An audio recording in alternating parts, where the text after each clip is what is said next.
له فلا مضل له ومن يضلل فلا هادي له. أشهد أن لا إله إلا الله وحده لا شريك له وأشهد أن محمدا عبده ورسوله لا نبي ولا رسول بعده صلى الله عليه وعلى آله وصحبه أجمعين. أما بعد. أيها الإخوة barakallahu fikum. Karena ini kajiannya tematik dan temanya tadi sudah disebutkan, yaitu kaidah dalam menuntut ilmu, maka ini ada satu bab atau satu fasal yang anak kutipkan dari kitab Hilyat Talib al-Ilm di Syekh Bakar ibn Abdullah Abu Zaid rahimahullahu ta'ala, yang berjudul Kaifiyatul Talabi wat Talaqqi, tata cara mencari ilmu, bertalaqi. Beliau menyebutkan, namun sebelum ke sini ada satu pembahasan penting, yaitu masalah aslul usul, kata beliau.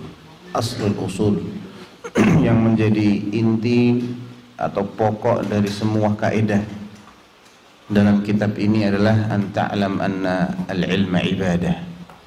Kita mesti faham, kita mesti menyadari bahwa talabul ilm itu ibadah. Karena dia merupakan ibadah, maka dipersyaratkan padanya apa yang dipersyaratkan pada ibadah secara umum. Wa huwal ikhlas. Ikhlasun niyyah azza wa jalla. Memurnikan niat kita dalam talabul ilm ini untuk mencari ridha Allah subhanahu wa ta'ala. Sebagaimana kalau kita salat kita mencari ridha Allah, kita shaum juga mencari ridha Allah, maka kita talabul ilm juga harus seperti itu. Dan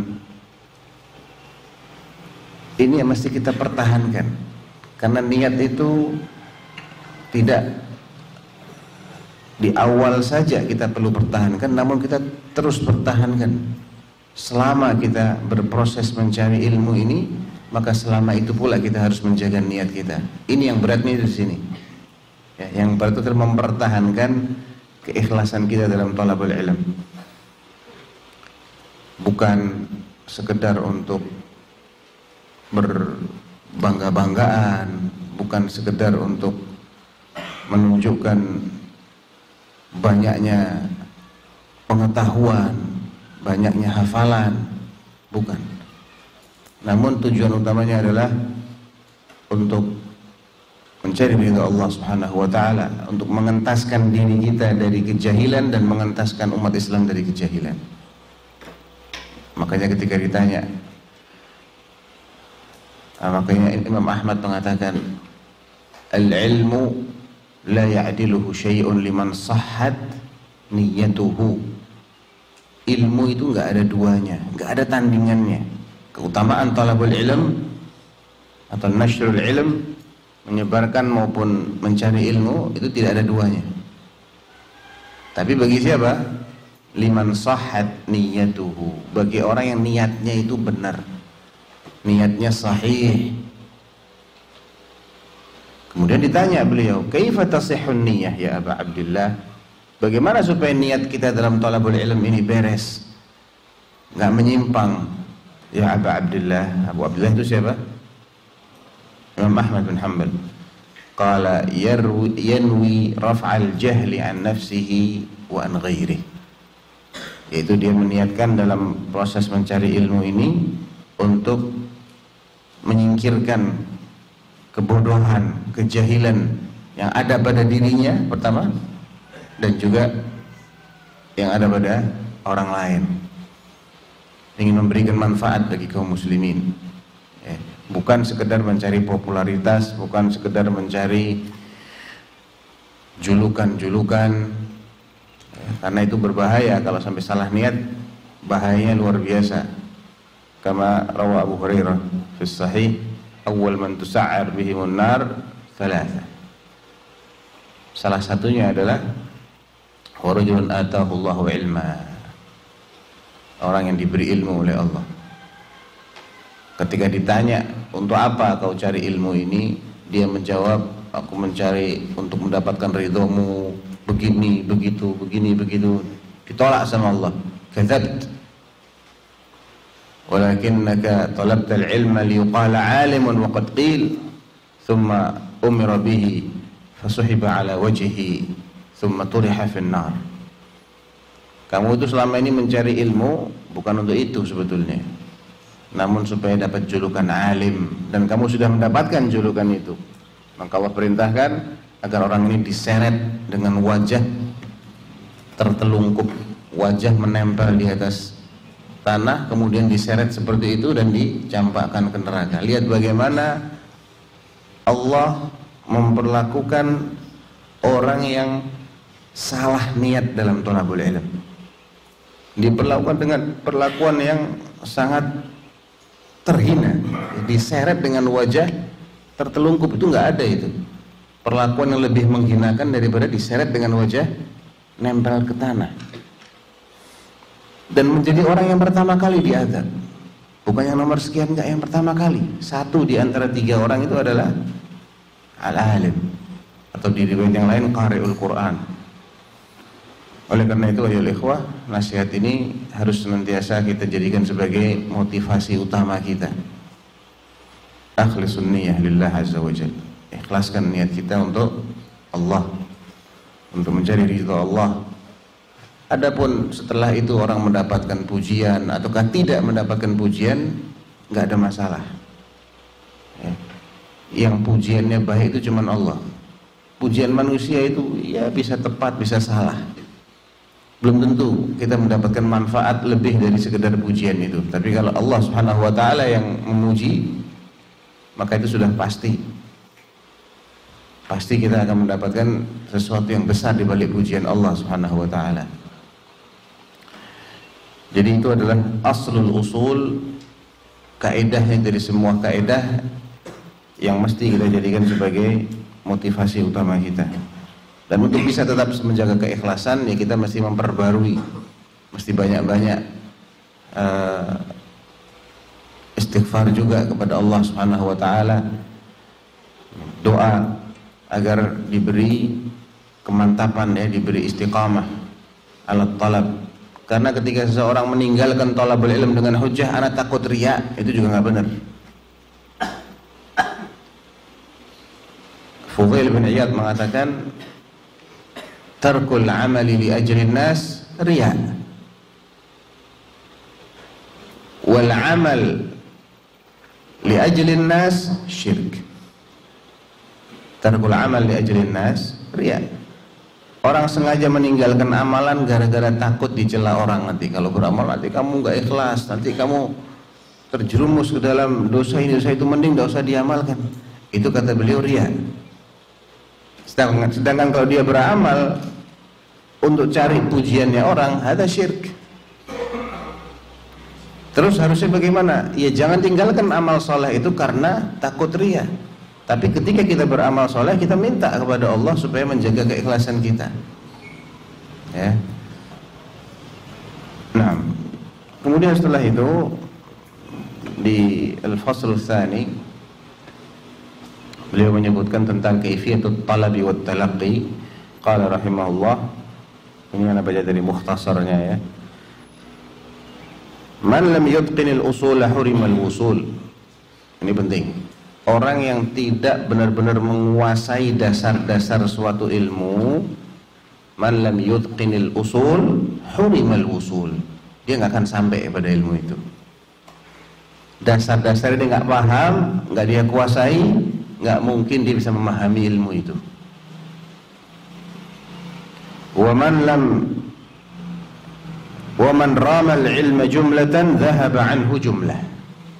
Siapa yang mencari ilmunya banyak-banyakan sekaligus, ya nanti lupanya juga banyak sekaligus. Itu karakteristik ilmu itu begitu. Nggak bisa dicari dalam kuantitas yang banyak dalam waktu yang singkat sekaligus. Itu nggak akan mengakar ilmunya. Sedikit-sedikit. Yang penting dasar-dasarnya diingat baik-baik, difahami baik-baik. Kemudian nambah lagi sedikit. Tapi kalau orang ingin cari ilmu dengan cara misalnya membaca satu kitab tiap hari dibaca 50 halaman, 70 halaman, dan dia ingin faham semuanya, nggak mungkin bisa. Paling yang dia faham itu hanya sekian persen aja, biasanya bagian pertama, bagian terakhir. Yang tengah-tengah itu paling rentan dengan lupa.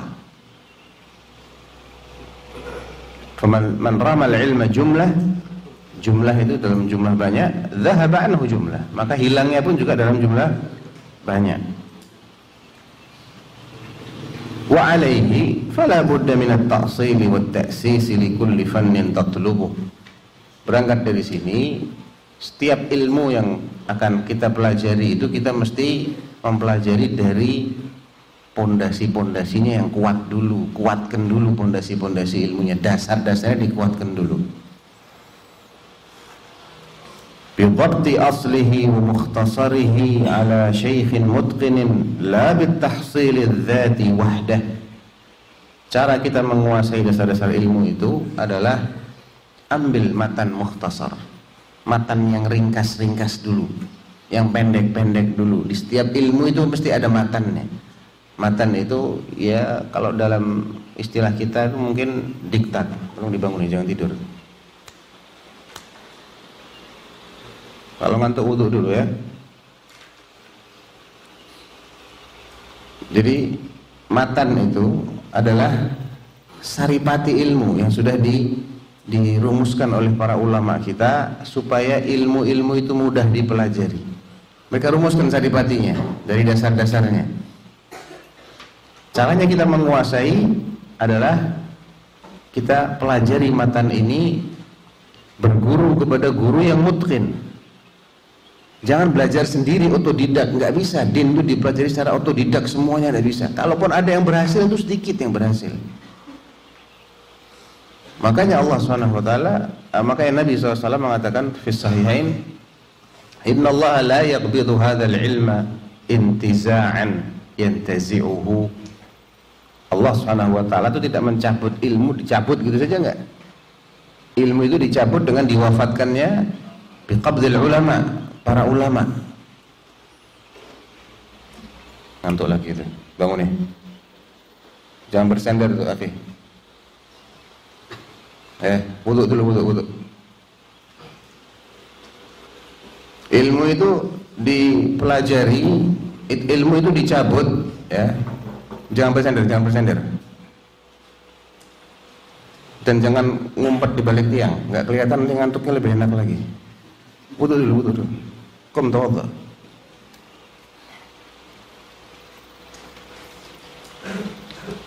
Ilmu itu dicabut dengan cara apa?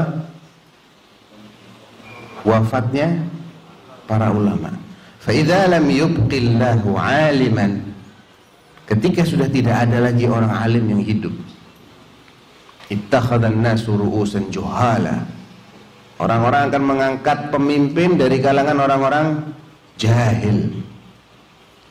Fasu'ilu fa'aftau bighairi ilmin fadallu wa adallu. Mereka kemudian ditanya ini, karena nggak ada lagi ulama, yang ada adalah juhala. Para juhala ini ditanya, dimintai fatwa, mereka pun akan berfatwa bighairi ilmin, tanpa ilmu. Akibatnya merekanya tersesat dan membuat orang lain tersesat. Sekarang pertanyaannya, Nabi mengatakan seperti itu, bahwasanya ilmu itu dicabut dengan diwafatkannya ulama. Kan para ulama meninggalkan kitab. Kan para ulama meninggalkan, apalagi sekarang ya, dengan canggihnya teknologi, meninggalkan rekaman-rekaman, meninggalkan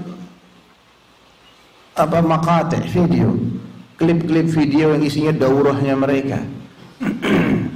Apa ini nggak bisa menggantikan keberadaan ulama? Kenapa Nabi menyabdakan dicabutnya ilmu dengan diwafatkannya para ulama?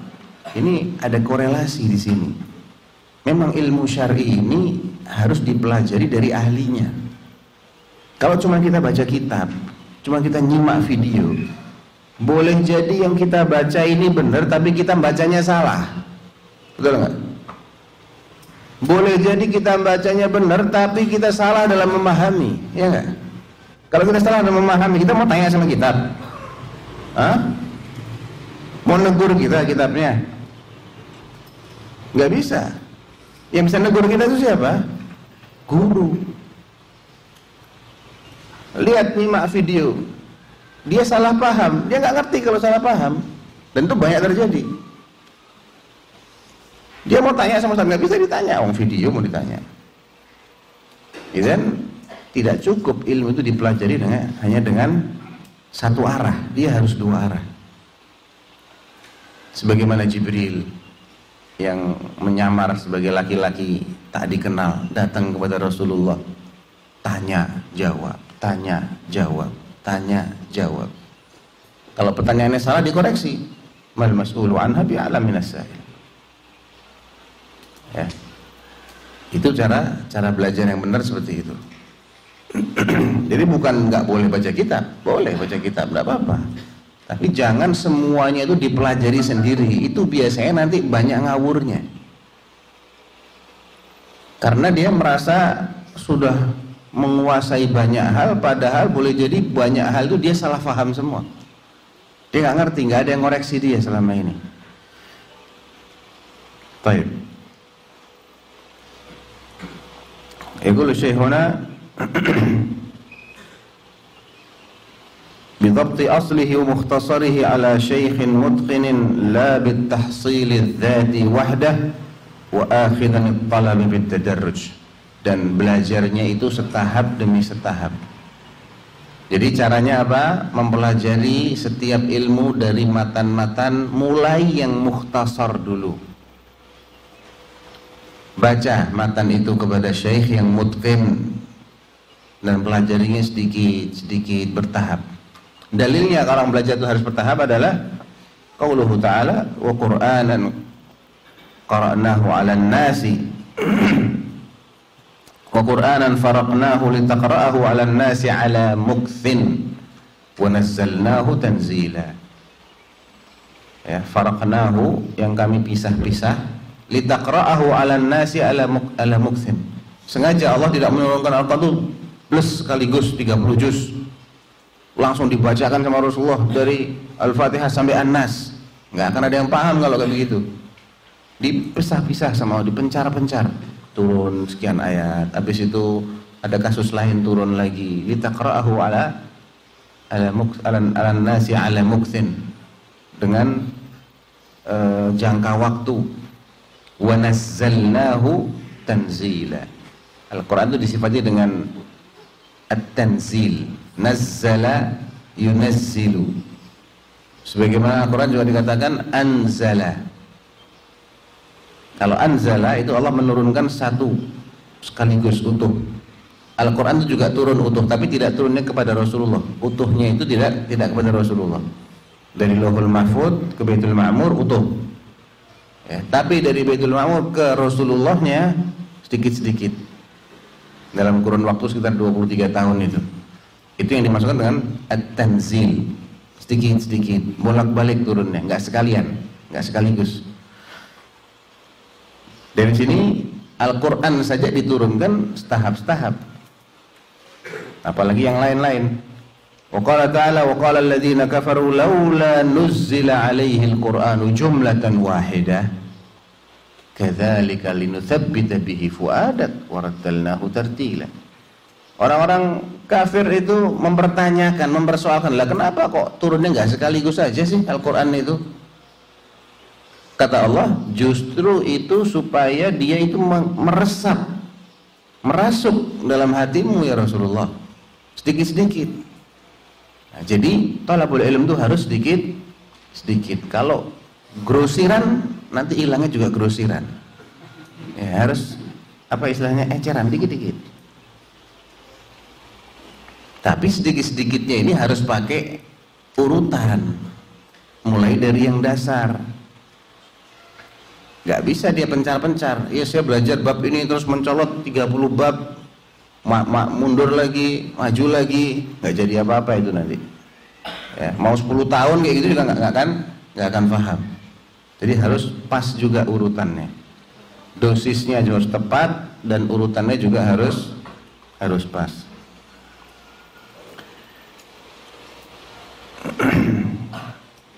ثم قال الشيخ رحمه الله فأمامك أمور لا بد من مراعاتها في كل فن تطلبه. Berikut ini adalah hal-hal yang mesti kita perhatikan ketika kita hendak menuntut ilmu apapun. Ilmu apapun. Kaidahnya seperti ini. 1. Hifdzu mukhtasarin fihi. Menghafal matan yang singkat mukhtasar dalam disiplin ilmu itu. Harus dihafal? Harus. Kenapa harus dihafal? Kenapa kok harus dihafal?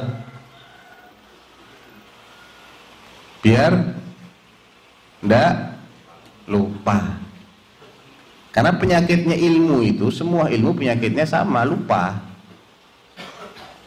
Qala Az-Zuhri rahimahullah, afatul ilmi nisyan, walau lan nisyan la sara an-nasu ulama. Penyakitnya ilmu itu lupa. Kalau bukan karena penyakit kronis satu ini, semua orang jadi ulama. Semua yang hadir kajian, tidak ada yang lupa, ulama semua. Yang hadir di sini kalau nggak ada yang lupa, ya tiap dia hadir kajian nggak lupa, ya ulama dia. Cuma nggak ada yang seperti itu. Kebanyakan yang kita dengar ini menguap lagi, lupa lagi. Nah, supaya tidak lupa, mesti harus ada yang dihafal. Kalau dihafalkan semuanya berat, hafalkan dasar-dasarnya, mukhtasarnya. Tuh, ngantuk lagi di belakang tuh. Tawadda, tawadda. Jadi ada penyakit kedua sekarang. Selain lupa apa? Ngantuk. Ya. Idzan al-amrul awwal huwa hifdzu mukhtasarin, menghafal matan mukhtasar dari suatu disiplin ilmu yang akan dipelajari. Ya, ini juga perlu dihafalkan ini. Kaidah ini perlu dihafalkan. Tsaniyan dhabtuhu ala syaikhin mutqin. Dhabtul ilm. Setelah dihafal, dia perlu menguasai matan ini.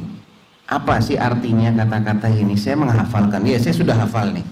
Saya mesti faham sekarang. Kalimat-kalimat dalam matan ini maksudnya apa?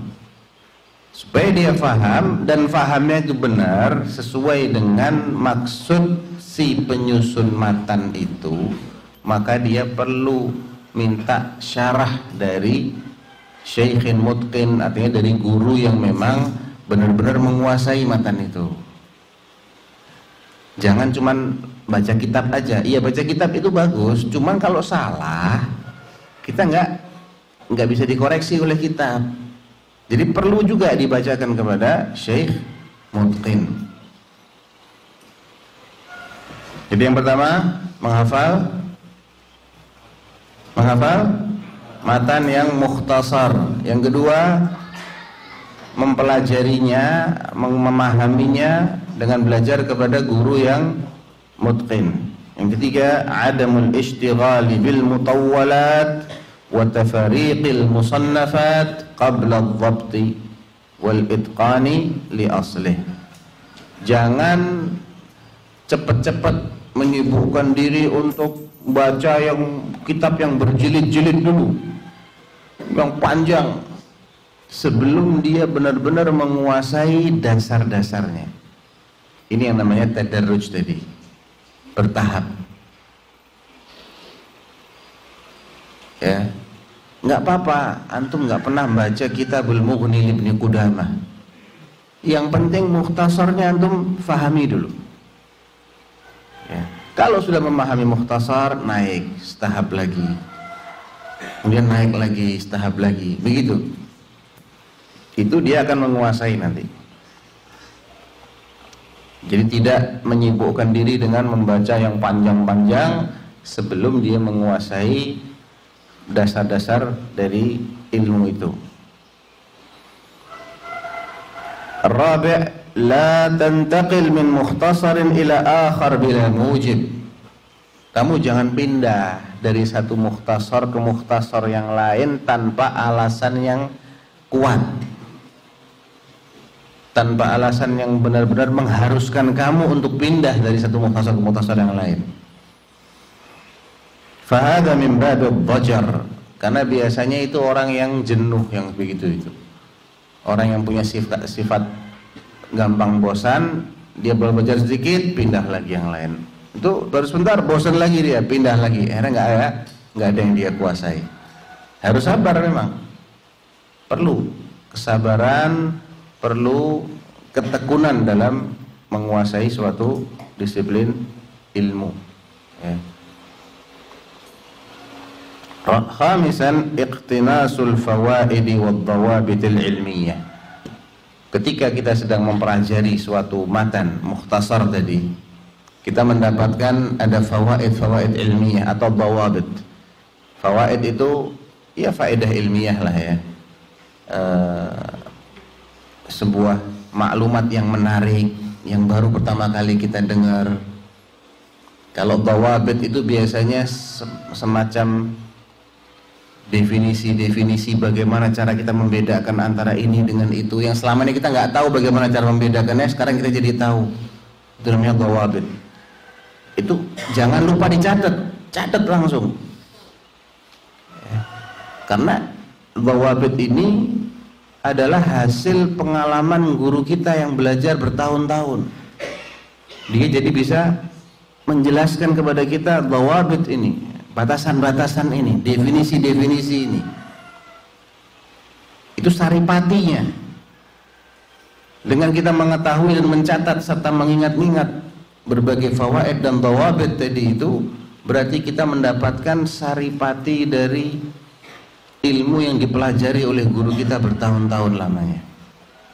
Itu jangan dibiarkan lewat, catat. Setelah dicatat, dibaca lagi, dihafalkan kalau perlu. Bukan kalau perlu untuk dihafalkan, karena enggak lupa lagi kita. Bagaimana membedakan antara ini dengan itu, ini apa definisinya ya. Iqtinas al-fawaidi wad-dawabiti al-ilmiyah. Jadi yang pertama hifdzu mukhtasar, yang kedua dhabtuhu ala syaikhin mutqin, yang ketiga adalah adamul ishtighal bil mutawwalat wa tafariqil musannafati qabla ad-dhabt wal itqan li aslihi. Yang keempat, la tantaqil min mukhtasar ila mukhtasarin akhar bila mujib. Yang kelima, iqtinasul fawaid wad dawabit al-ilmiyah. Yang keenam, terakhir nih, jam'un nafsi lit-talabi wat taraqqi fih. Kita harus mengumpulkan semangat kita, menyiapkan diri kita untuk thalabul ilm dan naik setahap demi setahap dalam thalabul ilm ini. Tarakki, nggak statis di situ, nggak. Sekarang saya menghafal ini dulu, matan yang paling pendek dulu dalam ilmu ini. Misal dalam ilmu hadis menghafal Arba'in Nawawiyah dulu. Jangan langsung hafalkan Bulughul Maram. Arba'in aja belum genep, udah ngapalin Bulughul Maram, nggak akan selesai biasanya. Putus baru dapat Kitabut Thaharah, ya Allah, ini Kitabut Thaharah 50 sekian hadis atau mungkin 150 hadis baru Kitabut Thaharah. Belum Kitabus Shalah, belum zakah, belum shaum, belum yang lain-lain, muamalat, al-jinayat, al-usrah. Kapan saya sampainya? Makanya jangan ngapalkan yang panjang-panjang dulu, ngapalkan yang pendek-pendek dulu. Arba'in An-Nawawiyah itu manfaatnya luar biasa. Kalau kita menghafal dan kita paham, itu buat materi kajian tidak ada habisnya itu. Karena berbagai macam masalah ada di situ. Memang sengaja dipilihkan yang paling besar pengaplikasiannya, paling luas penerapannya ada dalam Al-Arba'in An-Nawawiyah. Jadi belajar dari mukhtasar dulu. Setelah itu nanti naik lagi setahap. Nah itu perlu kesiapan, perlu ada pengorbanan, perlu ada waktu yang kita luangkan, kita nggak tersibukkan dengan yang lain. Karena ilmu ini perlu konsentrasi. Kalau kita nggak konsentrasi nggak bisa. Sama-sama melewatkan 1 jam, yang satu konsentrasi, menghafal dan memahami, yang satu lagi mikirnya macam-macam, hasilnya jauh berbeda. Ya, mungkin yang mikirnya macam-macam ini hanya dapat 10%, sedangkan yang konsentrasi bisa mendapatkan faedah yang maksimal. Jadi jam'un nafs perlu kita kuatkan motivasi kita.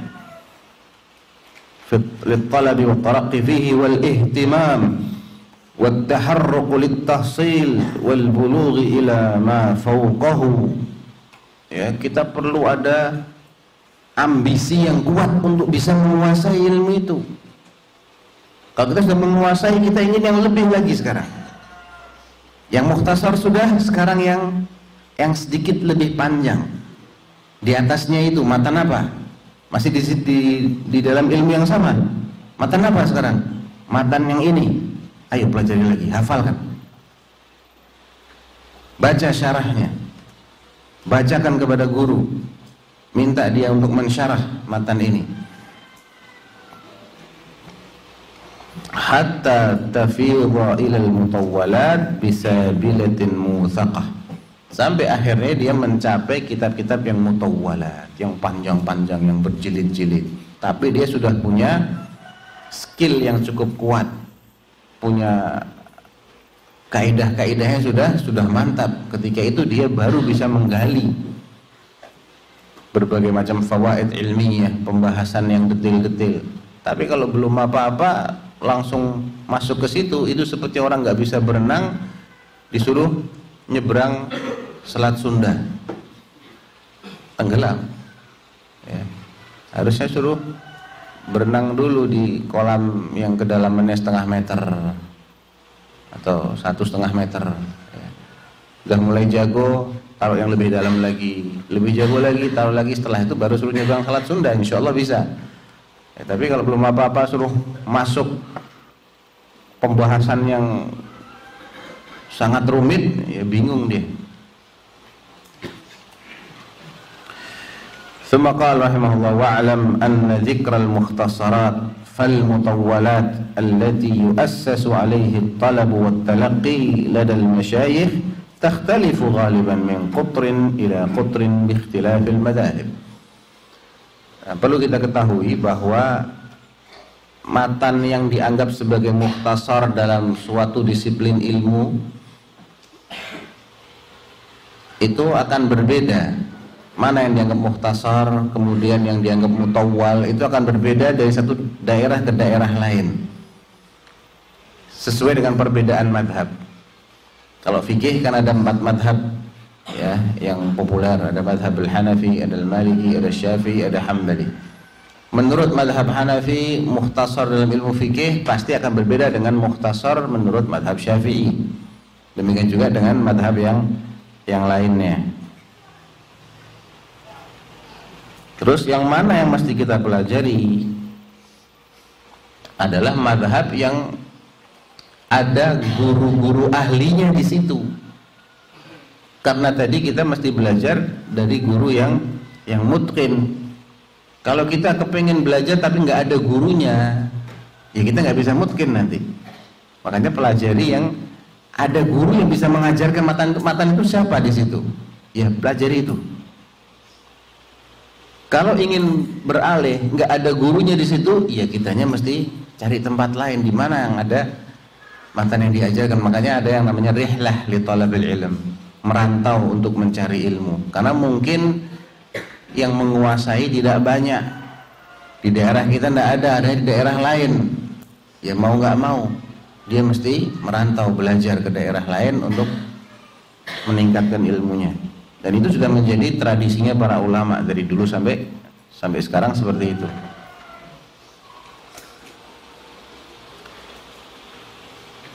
Wa man nasha 'alaihi ilmuhu dzalikal qatr wa man nasha 'alaihi ulama'u dzalikal qatr min itqani hadzal mukhtasar wa at-tamarrus fihi duna ghairi. Jadi yang perlu kita pilih adalah matan-matan yang memang di daerah kita atau di sekitar kita itu diajarkan oleh orang-orang yang ahli.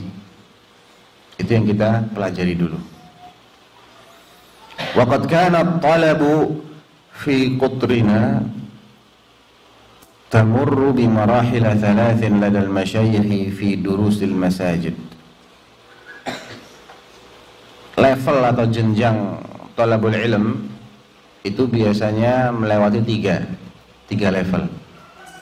Biasanya yang diajarkan di masjid-masjid, ya, dalam kajian-kajian halaqah-halaqah ilmiah itu biasanya ada 3 level. Pertama mubtadiin, yang kedua mutawassitin, yang ketiga al-mutamakkinin. Level pemula. Kalau kita pemula jangan gengsi masuk di halaqahnya untuk orang-orang yang level pemula, nggak boleh ada gengsi ilmu itu.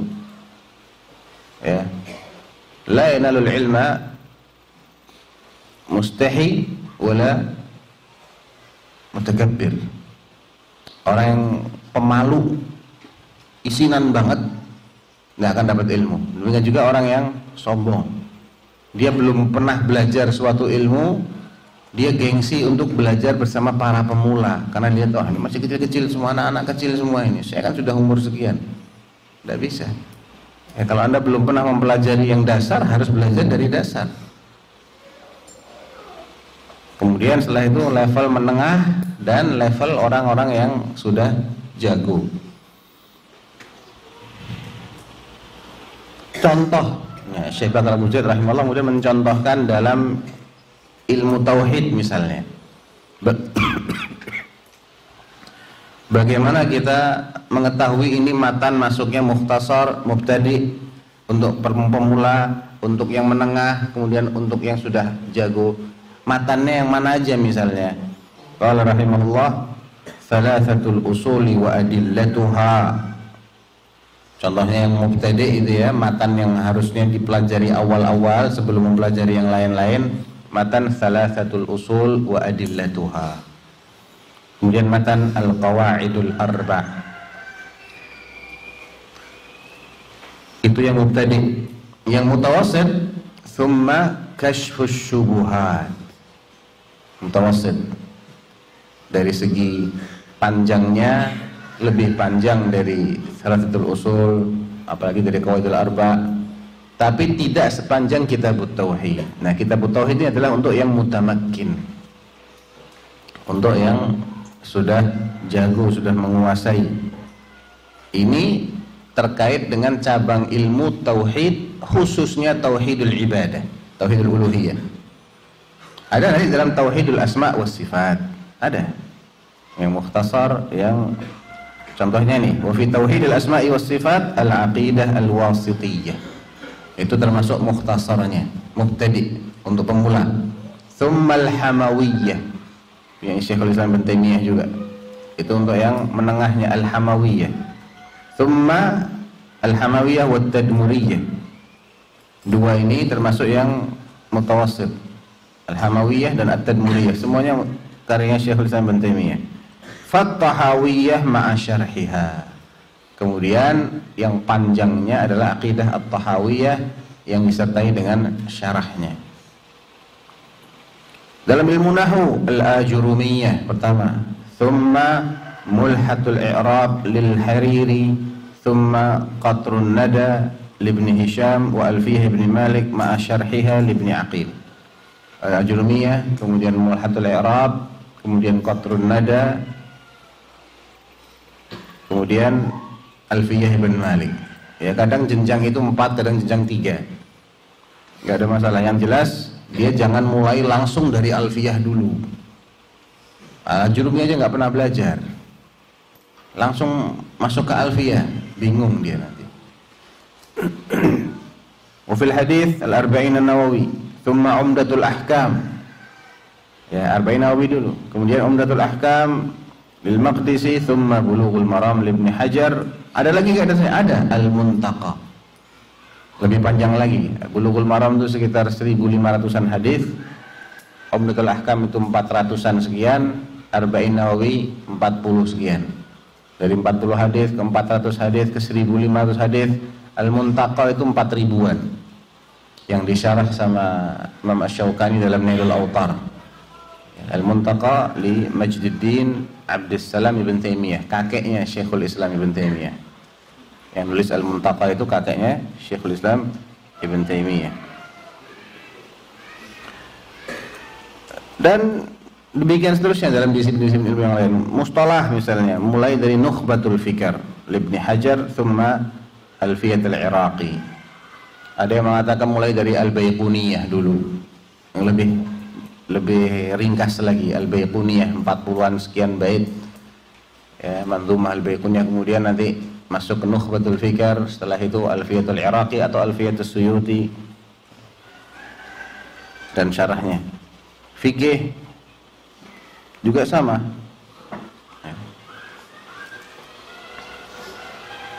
Ini sampai jam berapa nih kajiannya? Nah, sampai jam? Jangan banyak-banyak, nanti lupa semua, percuma. Percaya deh. Ini tak tanya aja dari awal sampai sekarang belum tentu pada ingat. Coba ulang lagi. Kaifiyatul talab wa talaqqi. Pertama apa? Kaidah yang pokok dari semua kaidah, ayo. Ikhlasun niyyah lillah azza wa jalla. Karena ilmu itu adalah ibadah. Berarti dipersyaratkan untuk mencari ilmu apa yang dipersyaratkan untuk ibadah, yaitu ikhlasun niyyah. Di samping itu adalah juga caranya mesti benar kan? Ibadah ini caranya mesti sesuai sunnah ya. Talabul ilm juga begitu. Caranya mesti tepat. Kemudian terkait dengan teknis dalam talabul ilm, apa yang harus ditempuh, kaidah-kaidahnya. Pertama harus menghafal matan yang mukhtasar, yang ringkas-ringkas dulu, yang pendek-pendek dulu. Yang kedua, memahaminya, mempelajarinya dari guru yang mutqin. Yang ketiga, tidak menyibukkan diri dengan baca yang panjang-panjang sebelum yang pendek-pendek ini dia kuasai. Sebelum dasar-dasar ilmunya dikuasai benar-benar, jangan pindah ke yang panjang dulu. Yang keempat, tidak pindah dari satu mukhtasar ke mukhtasar yang lain tanpa alasan yang kuat. Contohnya alasan yang kuat apa? Ya misal ya, tadinya dia belajar dengan Syekh Al-Fulani, kemudian syekhnya harus pulang ke negaranya misalnya, nggak ada lagi yang ngajarkan. Yang ada yang ngajarkan matan lain, mukhtasar yang lain, dan dia juga nggak bisa pindah keluar merantau mencari ilmu, nggak punya biaya. Ya ini namanya alasan yang akhirnya dia harus pindah ke matan yang lain yang ada gurunya, atau syekhnya mungkin meninggal dunia atau apa ya. Walhasil ada alasan yang memang cukup kuat yang mengalihkan dia untuk pindah ke matan yang lain, bukan karena dianya ini bosenan. Yang kelima, iqtinasul fawaid wa dhawabit al-ilmiyah, mencatat faedah-faedah dan dhawabit ilmiah. Yang keenam, jam'un nafsi lit-talab wa taraqqi fi, menguatkan tekad, semangat untuk mencari ilmu dan meningkatkan ilmu, nggak statis di situ, ditingkatkan lagi. Selesai dengan menguasai loh ya. Selesai baca kitab itu bukan menguasai kitab, beda. Baca kitab tuh cepet, ini kita baca gini selesai. Ya. Tapi menguasai itu perlu pemahaman, perlu dihafal, kemudian direnungi, difahami makna-maknanya, sehingga setiap kata yang dia hafal dia faham maknanya. Itu namanya menguasai. Dan dia bisa menjelaskan lagi kepada orang lain. Dia bisa membuat orang lain faham terhadap isi kitab itu. Itu namanya menguasai. Mutqin itu seperti itu namanya. Antum mutqin satu kitab mukhtasar aja, ada ahsan daripada antum baca 30 kitab tapi nggak paham. Mending satu kitab mutqin dia faham, luar dalam dia faham, itu lebih baik, lebih manfaat daripada kita menghatamkan 30 kitab tapi nggak paham.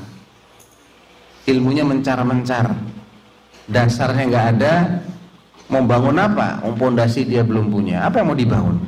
Semua itu dibangun di atas pondasi. Pondasinya nggak ada, ya nggak bisa bangun apa-apa.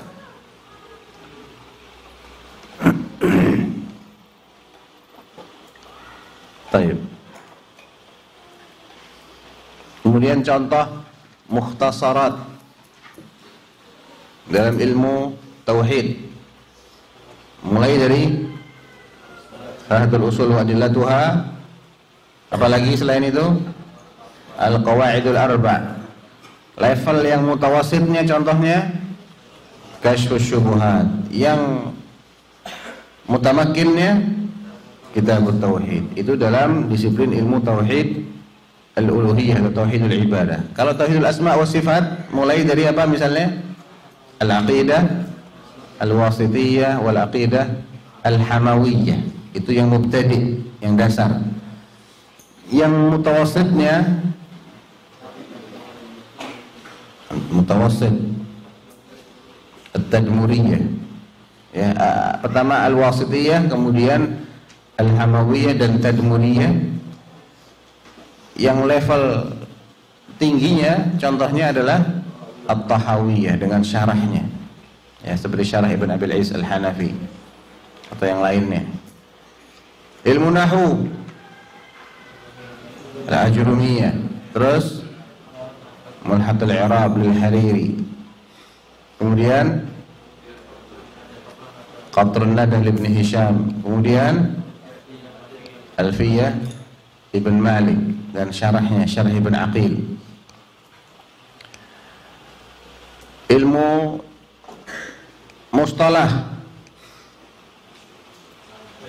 Baiquniyah, terus Nukhbatul Fikr liman Ibn Hajar Al-Asqalani, kemudian naik lagi ke bisa Alfiyah Al-Iraqi atau bisa Alfiyah As-Suyuti. Alfiyah Al-Iraqi menurut Syekhuna Syekh Abdul Karim Al-Khudair hafizahullah amtan, jadi lebih apa ya, secara pendefinisian mungkin ya, atau secara pemilihan kata-katanya beliau nilai lebih kuat. Namun kelebihannya Suyuti adalah lebih ajma' lil masail wa akhsar aywan, lebih banyak mengumpulkan masalah-masalah dan lebih ringkas. Jumlahnya nggak sampai 1000 bahkan, cuman 994 bait kalau nggak salah. Ya, Alfiyah Suyuti itu cuma 994 bait dan masalah-masalah yang dibahasnya lebih banyak. Ala kulli hal, dua alfiyah ini sama-sama menjadi umdah inda ahlul hadis. Jadi boleh pilih salah satu. Kalau pilih Suyuti ya Suyuti misalnya sampai selesai dia kuasai. Nah,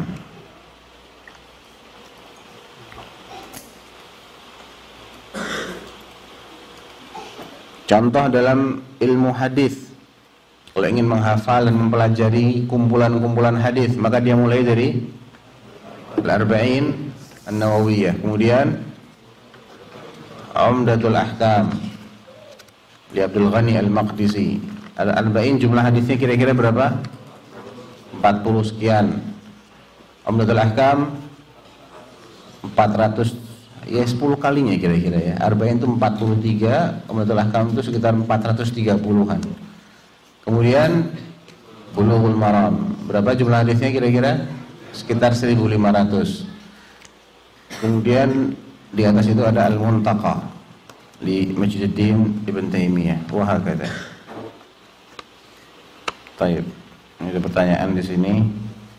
Apakah dalam memulai menuntut ilmu terkhusus dalam masalah ilmu fikih dimulai dari mengambil atau talaqi pada madhab tertentu di antara imam-imam madhab? Naam. Kalau judulnya ingin mempelajari dan menguasai ilmu fikih, ya memang harus merujuk kepada salah satu madhab yang sudah matang. Dan belajar ilmu fikih dengan mengikuti madhab itu bukan perbuatan tercela, jangan. Hapus dulu opini itu dari benak kita. Nanti ta'assub Ustaz, antum nggak pakai madhab juga ta'assub kok, sama aja. Ta'assub sama ustadznya, iya enggak? Pasti itu. Nggak bisa ilmu itu dipelajari nggak pakai madhab. Fikih itu kan fahmud dalil artinya. Al-fiqh itu artinya fahm ad-dalil. Bagaimana cara memahami suatu dalil. Nah, kalau nggak mengikuti madhab yang ada, pasti dia akan mengikuti madhab gurunya. Lah gurunya sama imam lebih mulia mana, lebih jago mana? Lebih jago a'immah al-arba. Ini judulnya kita mau menguasai ilmu fikih. Kalau cuma mau kajian sekali, 2 kali, kajian umum nggak ada masalah. Silahkan pakai pendapat yang rojih. Tapi kalau ingin belajar, ya kita mesti bertahap. Dari mukhtasarnya, mau pilih madhab apa misalnya, pilih sesuai dengan ketersediaan guru yang menguasai. Kalau masalahnya kita ini, gurunya juga belum menguasai, itu yang jadi masalah. Karena gurunya nggak belajar secara sistematis juga. Jadi sekarang kita kebingungan mau belajar fikih ini pakai madhab siapa? Karena emang selama ini kita tidak fokus belajar fikih sesuai dengan tahapan-tahapan yang sudah dilalui oleh para ulama. Kalau antum baca biografinya ulama-ulama kita, mereka yantasibun ila al-a'immah Asy-Syafi'i, Al-Hambali, Al-Maliki, Al-Hanafi dalam ilmu fikih. Setelah itu mereka sudah menguasai, baru melakukan perbandingan madhab. Jadi kalau awal-awal belum ngerti apa-apa, belum punya dasar apa-apa, langsung perbandingan madhab, itu nanti lucu. Ketika sudah 3 tahun belajar, ditanya, antum pernah belajar ini? Nah, darastuhu. Bagaimana ceritanya? Qal fihi khilaf. Udah gitu aja. Iya ada khilaf dalam masalah itu. Terus khilafnya bagaimana? Duduk perkara yang tidak bisa dijelaskan. Terlalu berat dia untuk menghafal al-khilaf al-mawjud fil mas'alah al-wahidah. Ada kaul ini, nanti dalilnya begini, kaul yang kedua dalilnya begini. Sulit dia mau mengingat-ingat itu semua kan? Dia mau nggak mau kalau mau belajar tuh pakai satu madhab dulu. Pahami, naik lagi, upgrade lagi ilmunya. Pahami lagi, sudah matang baru perbandingan madhab. Semua ulama juga kayak gitu caranya. Ya. Nggak ada yang langsung belajar fikih perbandingan madhab. Mukhtasar aja belum pernah pegang, tahu judul kitabnya aja enggak, baru dengar juga judul kitab, oh ada kitab namanya begini tuh. Langsung dia baca kitab yang isinya perbandingan madhab, ya nggak akan jadi. Bagaimana nasihat antum kepada kami tentang nasihat sebagian asatidz agar memulai menuntut ilmu fikih dari salah satu madhab tertentu, terkhusus dari madhab Syafi'i, karena mayoritas kaum muslimin di negeri kita bermadhab Syafi'i. Bagus. Yang penting ada guru ahlinya yang mengajarkan madhab Syafi'i kan. Dan yang tidak kalah penting ketika kita menuntut ilmu dari seorang guru, pastikan gurunya ini punya manhaj yang lurus. Ini penting. Jangan sampai kita salah pilih guru. Memang dia menguasai madhab Syafi'i, lakinnahu Asy'ari misalnya, atau lakinnahu Sufi. Dalam fikihnya fikih Syafi'i, tapi akidahnya bukan akidahnya Imam Syafi'i, akidahnya yang lain. Dan nanti dia menarik-narik permasalahan akidah ke dalam ranah fikih. Sehingga sesuatu yang harusnya tidak menjadi bahan perdebatan sudah selesai dijadikan sebagai bahan perdebatan seperti salah satu masalah fikih. Nah akhirnya orang-orang yang belajar ini hanyut sedikit demi sedikit, nggak sadar dia. Jadi kita harus selektif juga sama guru ya, karena guru yang kita pilih ini akan membimbing kita. Kalau dianya punya masalah dalam segi metodologi ya, dia sisipkan masalah-masalah akidah dan dikemas seperti masalah fikih. Kalau masalah fikih kita emang harus toleransi, namanya juga dalilnya tidak selalu qat'i gitu loh. Tapi kalau masalah akidah itu keyakinan. Kalau keyakinannya beda ya hati-hati, yang benar salah satu.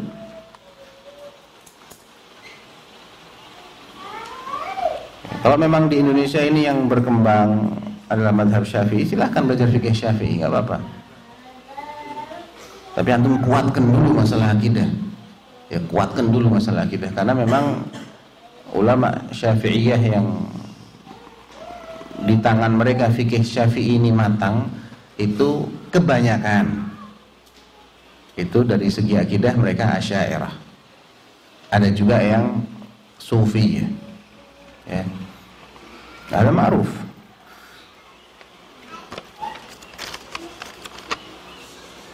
Ana pernah menghafal Nawaqidul Islam yang 10 dan sudah setoran, tapi setelah itu lupa lagi. Bagaimana caranya supaya ingat terus? Ya, murojaahnya yang sering. Ya, murojaah itu jangan cuma sekali terus sudah pindah ke matan lain, tidak pernah murojaah lagi. Ya lupa lagi. Apalagi kalau cara menghafalnya masih belum tepat. Ya, hafalan itu ada hafalan yang hifdz kadhib, ada juga hifdz shadiq. Hifdz kadhib itu ingatannya masih temporer banget. Dia mendengar 3 kali, 4 kali dia mengingat, tapi ini masih lemah banget. 1 jam kemudian mungkin dia udah lupa lagi. Ini tadi yang 6 poin ini, antum sekarang mungkin masih ingat, tapi besok belum tentu. Supaya ingat dan tidak gampang lupa, ya harus dibaca berulang kali. Ada salah seorang ahad syuyukhina, Syekh Hamid bin Akram Al-Bukhari, dia menceritakan tentang lomba hafalan matan alfiyah di kota Madinah. Pernah diadakan lomba menghafal alfiyah. Ya, alfiyah itu berarti 1000 baitan kira-kira.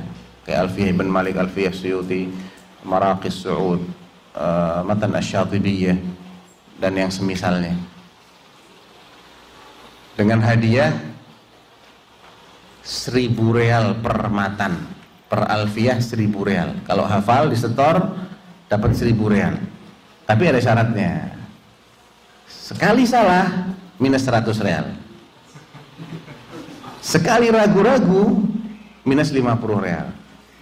Jadi kalau dia 10 kali salah gratis, nggak dapat apa-apa. 20 kali berhenti ragu-ragu misalnya, iya nggak dapat apa-apa. Padahal jumlah baitnya berapa tadi? 1000. Beliau menceritakan ini ada salah satu talib baru kelas 2 SMP. Dia menyabet 3000 real.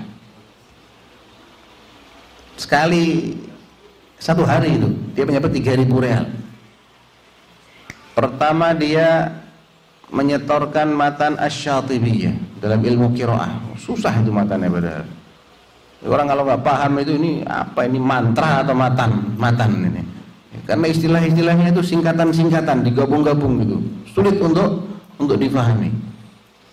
Dan ternyata anak ini dulu menghafalnya juga kepada syekh yang sekarang menguji dia. Maka saya ini cerita, ini wallahi ini anak nggak pernah lihat di dunia ini orang dengan hafalan yang selemah dia. Anak nggak pernah lihat di dunia ini ila yaumina hadza aswa'u minhu hifdhan. Antum mesti bingung kan? Dan ini menyabet 3000 real ini anak. Ini kata Syekh, ma ra'aitu aswa' minhu hifdhan ila yaumina hadza. Sampai sekarang anak nggak pernah nemukan orang dengan daya rekam, daya ingat yang seburuk dia. Kaif ya Syekh? Bagaimana? 3000 real kok dibilang paling jelek, yang paling bagus kayak apa kira-kira? Jadi ini anak dulu menghafalkan setorannya ke anak. Anak kasih tiap hari 5 bait aja. 5 bait tiap hari, 5 bait tiap hari. Pas dia setor itu kadang-kadang 5 bait ini berantakan, 1 bait pun tidak ada yang dia hafal dengan baik. Ya. Ditanya, kenapa antum gak hafal? Ya Syekh, afwan katanya. Anak hari ini banyak kesibukan, ada tamu, disuruh ke sana, disuruh ke sini, sehingga anak cuman bisa ngulang-ngulang tiap baitnya 150 kali. 150 kali masih belum hafal. Tiap bait loh. Bukan 5, tiap baitnya 150 kali kau masih belum hafal. Kalau ya Syekh, anak tuh kalau baca cuma 100-200 kali masih belum nyantol. Dia cuma mengulang-ulang 100 sampai 200 kali, masih belum nyantol dalam memorinya ini anak. Dan dia ketika bilang begitu, dia sudah hafal Alfiyah Ibnu Malik, dan sudah hafal Lamiyatul Af'al Ibnu Malik juga. Alfiyah susah, Lamiyatul Af'al lebih susah lagi. Saya bingung. Terus kamu ngapalkan Alfiyah caranya gimana? Sampai hafal ini. Kalau ya Syekh, anak ulang-ulang tiap baitnya 500 kali. Terus Lamiyatul Af'al, nah itu lebih susah lagi. Anak ulang-ulang 700 kali satu baitnya. Kalau belum nyantol juga, anak genepin sampai 1000 kali satu bait.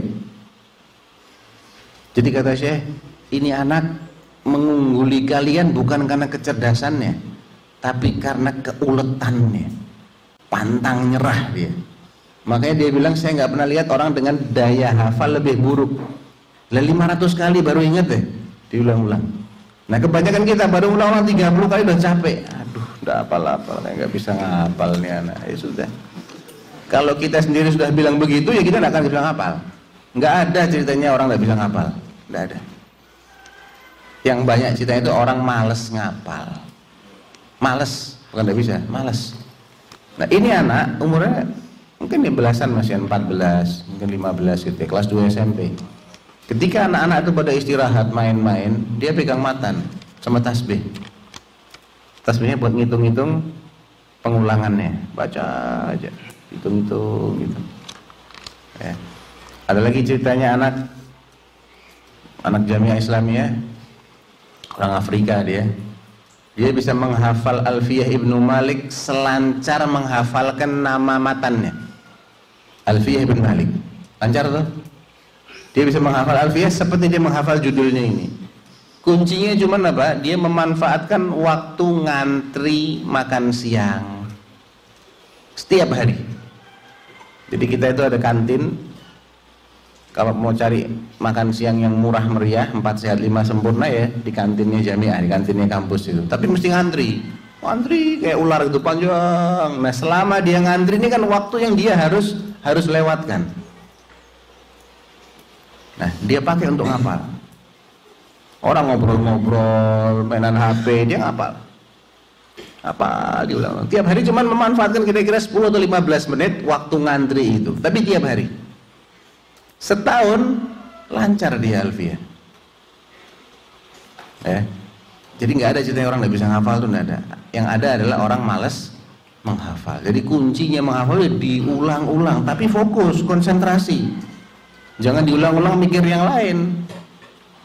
Ya nggak nyantol juga kalau begitu. Ada salah satu orang ulama, kalau nggak salah Asy-Syirazi, ana lupa ya. Dia itu mengulang-ulang pelajaran fikih dengan suara yang lantang. Nah ini penting ini, mengulang-ulang dengan suara yang lantang, sehingga materi ilmiah itu masuk dari banyak saluran. Pertama dari mata, dengan membaca ini dilihat matanya, mata merekam. Kemudian dibaca dengan suara lantang, telinga dengar, masuk lagi ke telinga. Kemudian dia juga melafadzkan dengan lisannya ini. Dari 3 cara ini hafalan akan lebih kuat daripada kalau antum bacanya diem gini. Lain. Ya. Lain, atau cuman baca sekali diulang-ulang gini. Awangan gitu. Lain juga. Mata kita nggak bisa merekam tulisan itu. Lain dengan kalau kita gabung dua-duanya, kita lihat, kita baca, kita keraskan sampai kita dengar kembali bacaan kita. Nah, salah satu ulama ini dia mengulang-ulang pelajaran fikih dengan suara yang lantang. Di sebelahnya dia ada nenek-nenek. Tetangganya itu nenek-nenek, ajus, lagi nyapu-nyapu rumah. Heran nenek. Ya waladi, katanya, kam marrah tukarrir hadzal dars? Wallahi laqad hafiztu. Mau diulang berapa kali lagi? Anak aja udah hafal pelajarannya. Ya. 2 hari kemudian ditanya sama anaknya, "Nek, masih ingat gak pelajaran 2 hari yang lalu?" "Wallahi nasitu ya waladi." "Aduh, lupa anak." Nah, anak ulang-ulang biar gak kayak ente. Ente lupa kan? Karena nggak banyak ngulang-ngulangnya. Nah ulang-ulang lagi, biar nggak lupa kayak kamu. Jadi intinya itu adalah tikrar, ya, ngulang-ngulang, tapi sabar ketika ngulang-ngulang. Dan itu tidak banyak ya, akhi. Antum mau ngulang-ngulang satu bait misalnya, antum menghafalkan mandhumah apa dah, Al-Baiquniyah misalnya. Ada berapa bait? 40 sekian misalnya. Target saya menghafal satu hari berapa bait. Misalnya untuk pemula satu hari saya sesuaikan dengan waktu luang kita berapa. Saya punya waktu luang 1 jam. 1 jam itu satu bait kebangetan sih sebetulnya. Ya 2 bait lah. Ya. Tapi kalau dia kayak yang tadi nggak apa-apa 1 bait. Diulang 500 kali. Atau diulang misalnya 50 kali, nyoba aja dulu 50 kali diulang tapi dengan suara yang lantang. Satu bait itu paling kita menghabiskan waktu berapa sih mengulang sampai 50 kali itu? Kalau temponya kita membaca itu standar, misal ya kita membaca min al-fisyuti lillahi hamdi wa ilaihi astanid wa ma yanubu fa alaihi a'tamid. Berapa detik? 3 detik, 4 detik satu bait itu. Ya, 1 menit ada 60 detik. Kita bisa ngulang sampai 15 kali setiap 1 menit. Jadi kalau kita mau ngulang 60 kali, cuma butuh waktu berapa? 4 menit.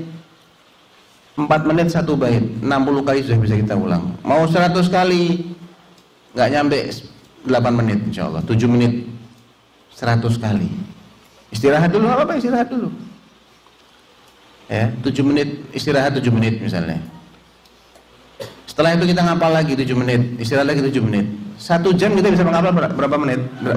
Berapa bait? Paling tidak kita bisa menghafal 4 bait dalam 1 jam dengan cara belajar istirahat, belajar istirahat. 4 bait 1 jam loh. Coba 1 hari kita konsisten menghafalkan 4 bait. Tapi konsisten. Setahun ada berapa hari? Anggap gak usah pakai liburannya. Masa efektif belajar aja berapa kira-kira? 200 hari ada? Setahun efektif belajar? Ada 200 hari misalnya. Mungkin lebih malah. Kalau 6 hari dalam sepekan, lebih insya Allah itu. 250 hari misalnya. Setahun selesai alfiah. Selesai alfiah. Dan setiap baitnya sudah dia ulang 100 kali setahun. Cuman pakai waktu 1 jam tiap hari. Asalkan bisa dibuat sistem yang rutin begitu, misalnya manfaatkan waktu habis asar semuanya wajib ngapal. Ngapal Arba'in Nawawiyah. Ya, 1 jam ini dia harus ngapal. Ada yang bisa 1 hadis, ada yang bisa 2 hadis. Sebulan selesai 1 matan dia hafal. Asalkan continue. Tapi kalau nggak ada program yang terarah, nah ini yang biasanya akan boros di waktu tapi nggak ada hasil. Ya. Nah, pertanyaan kedua, mengikuti kajian online dengan offline mana yang lebih baik? Ya, kalau offline itu mampu dia lakukan, nggak ada yang lebih baik daripada offline. Karena itu 2 arah. Kita bisa langsung bertanya, ya, kita juga bisa merasakan suasana majelis ilmu. Kalau online susah. Ustadznya yang ngisi di masjid, tapi yang nyimak di kamar, mesti santai-santai nyimaknya. Iya enggak? Ambil tiduran, ambil makan kacang, ya, sambil apa? Ini nggak mungkin dia mendapatkan berkahnya ilmu, dapat faedah yang banyak, nggak mungkin. Lain dengan di masjid. Di masjid itu ada 4 hal yang Allah janjikan. Majtama'a qaumun fi baitin min buyutillah yatluna kitaballah wa yatadarasunahu bainahum illa nazalat alaihimus sakinah wa ghasyiyatuhumur rahmah wa hafadhumul malaikah wa dzakarahumullahu fi man indah. Ini enggak ada di kajian-kajian online. Tapi kalau dia dalam kondisi tertentu dia tidak mampu menghadiri majelis ilmu, lagi sakit, ya online lebih baik. Bagi orang-orang yang tidak mampu untuk hadir secara offline, maka Jangan juga tidak hadir online. Ya paling tidak lah masih ada ilmu yang bisa dia serap, yang bisa dia catat. Nah, baik, cukup ya, insyaallah. Ada pertanyaan lagi ya? Khalas. Idzan naktafi bihadza wallahu taala alam. Sallallahu ala nabiyyina Muhammad wa ala alihi wasallam. Subhanakallahumma wa bihamdika asyhadu an la ilaha illa anta astaghfiruka wa atubu ilaik. Assalamualaikum warahmatullahi wabarakatuh.